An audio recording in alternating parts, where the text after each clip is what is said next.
Hi, my name is John Thomas. I'm a physical therapist at Laguna Orthopedic Rehabilitation.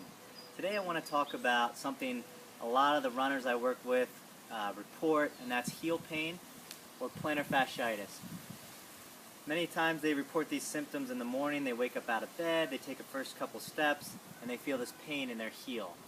Also, they report it following a period of prolonged sitting. They get up those first couple steps, they feel that heel pain or that arch pain.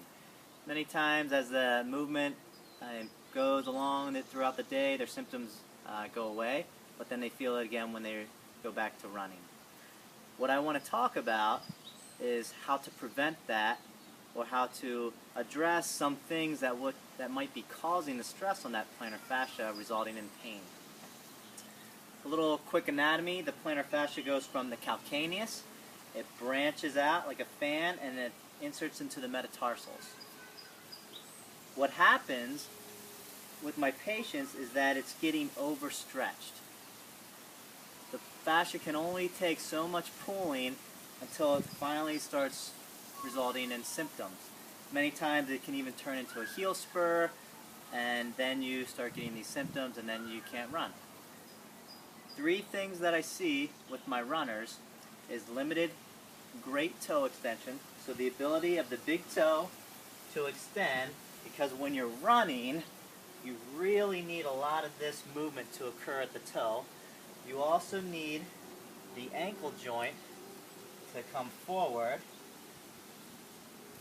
and you need the calf to be flexible and elongated. If this doesn't happen, many times there's this overpronation from the midfoot, which pulls on the plantar fascia, which tugs on the heel, which results in pain. There's an article in Journal of Orthopedic and Sports Physical Therapy that I'm going to attach to the site. You can look at. It'll give a good demonstration of these techniques that I'm going to show you. But real quickly, you want to work on finding any type of tightness or restriction in the calf muscle. You can just grab your thumb, run along the calf, search for these restrictions.